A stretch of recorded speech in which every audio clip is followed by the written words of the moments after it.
ସବୁ ଯାତ୍ରାର ଗୋଟିଏ ଶେଷ ଠିକଣା ରହିଥାଏ, କିନ୍ତୁ କିଛି ଯାତ୍ରାରେ ଶେଷ ଠିକଣା ଠାରୁ ବେଶୀ ରାସ୍ତା ହିଁ ମନେ ରହିଯାଏ।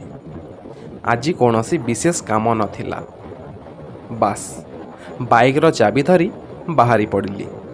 ମନରେ କୌଣସି ଯୋଜନା ନଥିଲା, କେବଳ ରାସ୍ତା ଯେଉଁଆଡ଼େ ନେବ ସେଇଆଡ଼େ ଯିବାର ଇଚ୍ଛା ଥିଲା।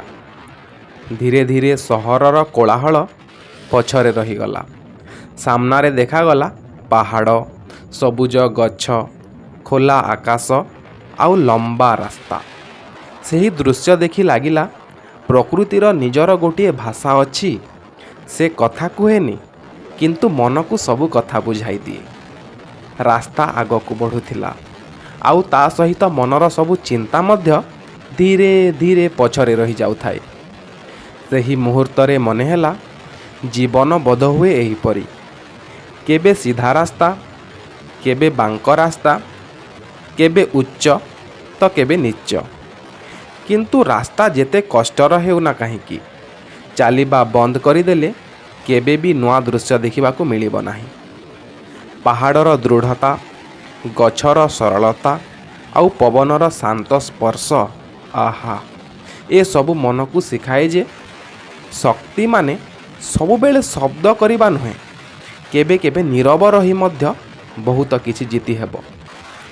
ଆମେ ସମସ୍ତେ ଜୀବନର ଦୌଡ଼ରେ ଏତେ ବ୍ୟସ୍ତ ହୋଇଯାଉଛୁ ଯେ ନିଜ ପାଇଁ କିଛି ସମୟ ବାହାର କରିବାକୁ ଭୁଲି ଯାଉଛୁ।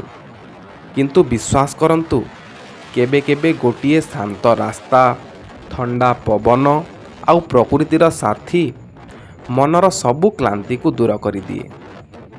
ଆଜିର ଏହି ଯାତ୍ରା ମୋତେ ଆଉ ଥରେ ମନେ ପକାଇଦେଲା, ସୁଖ ସବୁବେଳେ ବଡ଼ ବଡ଼ ସଫଳତାରେ ନଥାଏ। କେବେ କେବେ ଗୋଟିଏ ସୁନ୍ଦର ରାସ୍ତା, ପାହାଡ଼ର ଦୃଶ୍ୟ ଆଉ ନିଜ ସହ ବିତାଇଥିବା କିଛି ମୁହୂର୍ତ୍ତ ହିଁ ଜୀବନକୁ ସବୁଠୁ ସୁନ୍ଦର କରିଦିଏ। ତେଣୁ ଯେତେବେଳେ ସୁଯୋଗ ମିଳିବ, ଟିକେ ସମୟ ନିଜ ପାଇଁ ବାହାର କରନ୍ତୁ। ପ୍ରକୃତି ପାଖକୁ ଯାଆନ୍ତୁ। ହୁଏତ ଆପଣ ଖୋଜୁଥିବା ଶାନ୍ତି କୌଣସି ବଡ଼ ସହରରେ ନୁହେଁ, ଏମିତି କୌଣସି ନୀରବ ରାସ୍ତାରେ ଆପଣଙ୍କୁ ଅପେକ୍ଷା କରି ରହିଛି। ଧନ୍ୟବାଦ। ଆପଣ ଏହି ଛୋଟ ଯାତ୍ରାରେ ମୋ ସହ ଶେଷ ପର୍ଯ୍ୟନ୍ତ ରହିଥିବାରୁ ବହୁତ ବହୁତ ଧନ୍ୟବାଦ। ପୁଣି ଆଉ ଗୋଟିଏ ସୁନ୍ଦର ଯାତ୍ରାରେ ଦେଖା ହେବ ତ? ଯଦି ଦେଖା ହେବ ତାହେଲେ କମେଣ୍ଟ ସେକ୍ସନରେ ନିଶ୍ଚୟ କହିବେ ଯେ ହଁ, ଆଉ ଗୋଟିଏ ଭିଡ଼ିଓରେ ବା ଆଉ ଗୋଟିଏ ରାସ୍ତାରେ ନିଶ୍ଚୟ ଦେଖା ହେବ।